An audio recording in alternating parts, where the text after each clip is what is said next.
అందరికీ నమస్తే అండి. ఈరోజు అలసందల కాంబినేషన్లో కూర వండి చూపిస్తానండి. ఇది చిన్న వీడియో, స్కిప్ చేయకుండా చూడండి. ఈ అలసందలండి రాత్రి నానబెట్టుకుని ఉదయం ఉడికించి తీసుకోవాలి. ఇలాగే ఈ గ్లాసు కొలతతోటి తెలగపిండి తీసుకున్నానండి. స్టవ్ మీద గిన్నె పెట్టుకుని తెరగపిండి ఎంతైతే తీసుకున్నామో దానికి 2 వంతులు నీళ్లు పోసుకోవాలి. అందులో పచ్చిమిర్చి, కొద్దిగా పసుపు, 1 చెంచా కారం, కొద్దిగా ఉప్పు వేసి కలుపుకోవాలి. మంట సిమ్లో పెట్టి మూత పెట్టి కాసేపు ఉడికించుకోవాలండి. తర్వాత ఈ తెలగపిండి ఆ నీళ్ళలో వేసి కలుపుకోవాలి. తెలగపిండి నీళ్ళలో కలపటం వీడియో తీయటం మర్చిపోయానండి. ఈ తెలగపిండి బాగా కలిపి మంట సిమ్లో పెట్టి మూత పెట్టి ఉడికించుకోవాలి. ఇప్పుడు తెలగపిండి ఉడికిందండి. ఉప్పు చూసుకొని ఉప్పు పడితే వేసి కలుపుకోవాలి.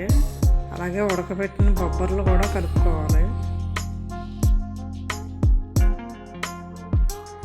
అలాగే ఈ వీడియో మీకు నచ్చితే కామెంట్ చేయండి. ఈ కూర ఆషాఢంలో తప్పకుండా వండుకుంటారండి.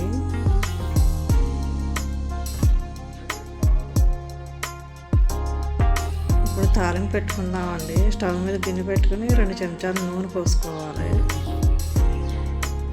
అందులో తాలింపు వేసుకుని వేయించుకోవాలి. ఈ కూరలో పోపులు ఎక్కువ వేసుకుంటే బాగుంటుందండి. తాలింపు వేగిందండి. ఇప్పుడు కరివేపాకు వేసి వేయించుకోవాలి.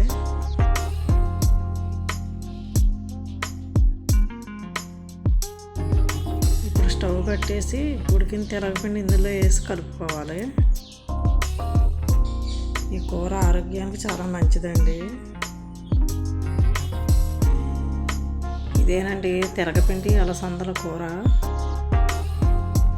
ఈ వీడియో మీకు నచ్చితే లైక్ చేయండి, షేర్ చేయండి, సబ్స్క్రైబ్ చేసుకోండి. ఉంటానండి.